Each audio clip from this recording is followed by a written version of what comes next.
Yeah, I wanted to say something about the 1%, the term that's been popularized and who they are, because I think when I refer to the 1%, I'm really thinking about a much smaller group that's not the 0.0025 of the 1%. Not the 1% who are either the wealthiest or the highest income people, but the subset of that group who actually use their wealth and power to rig the system for their own benefit. And that's who I talk about when I talk about the 1%. And they are actively molding the system to put everybody else at a disadvantage. Yeah, I actually came to Belmont as a music major, music education, like so many others here.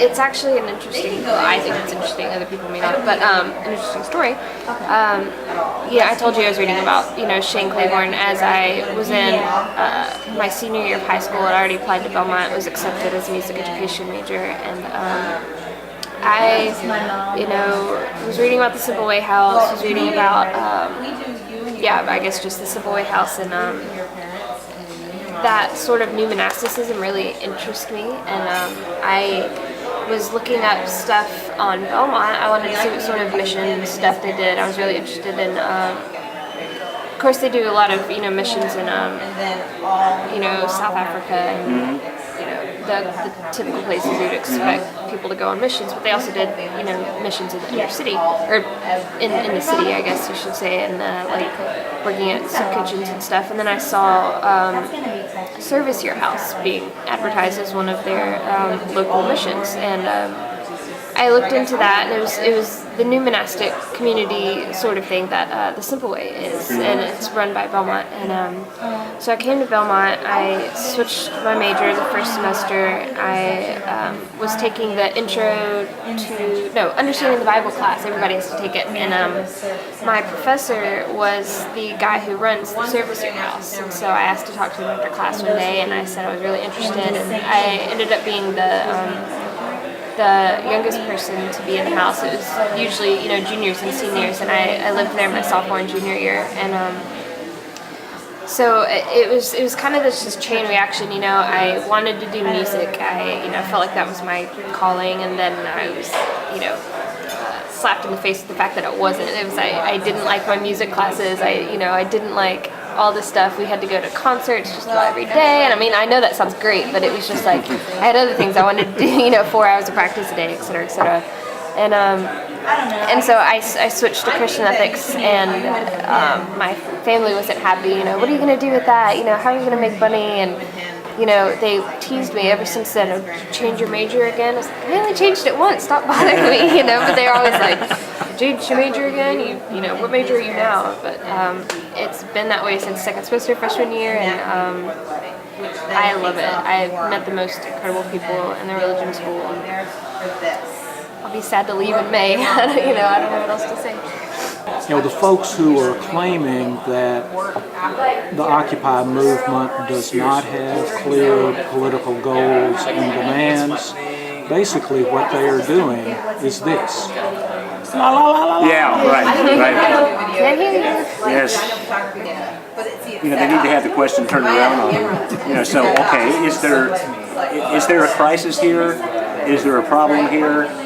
And what do you suggest doing? The usual, the one I expect is, well, go vote. It's all here in America. Yeah. And that's part of the problem.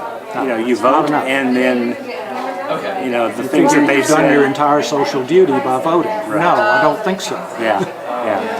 And the Tennessee Constitution is really very good on this. One of the things that they say in their equivalent to the First Amendment is that the citizens have a right to instruct their representatives. Yeah. Very clear. I think in terms of criticisms, there is the criticism that there is no clear demands, goals, et cetera, et cetera. I don't think that's true, but I think that even if it were, I think that would be okay. I think that, you know, there's so much going wrong. And I mean, our political process, this mess that we're in is so complex, and therefore solutions have to be complex. And I think that even if we as, I'm young, I don't know a lot, and I think that if citizens, even if they aren't aware of every single issue, it's enough that we're just crying out and saying that something's wrong, and I think that we see that idea a lot in the Hebrew scriptures, just Hebrews just crying out when, they're in pain, when they're suffering, when they're lost, and so I think it's okay if every single thing that's wrong is not pinpointed and a solution is offered. I think that's all right. But that being said, I think that there are some things that we've pinpointed and solutions that we have offered, and Occupy Nashville in particular, narrowed. Of course, Occupy Wall Street has, the list of, 11, 12, 13, 17, 20, I don't know. It's more than that. A lot of demands, and Occupy Nashville did good just to narrow it down to 3. I mean, 2 really, but a third in addition. One is get money out of politics, and that has a lot to do with Citizens United.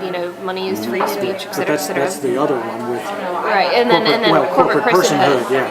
And so, those 2, and then the third is be in solidarity with Occupy Wall Street. And anytime that anybody comes to us and say, y'all don't have a point, we have a board, with, 3 demands. I'm like, those are them right there. I'm like, well, why do those matter? Yeah. I mean, and it would be like if you don't think we have a point, you're not paying attention. Yeah. It was Sergio and Tim. Sergio's from LA and Tim was from Wall Street, and I thought they were both incredible. I mean, of course I'm familiar with the rhetoric of Occupy movement, so I knew exactly what, I was on page with them, and I was, finger waggling everything they had to say, because it was incredible, and they were definitely, I think, a lot more eloquent and well spoken than I was, but it did kind of, you could hear it whistling as it went over the Tea Partiers' heads. Yeah. But, and then the one older lady there shout out those typical Fox News type epithets about communism and socialism, socialist, and Nazi, communist, anarchist. Yes.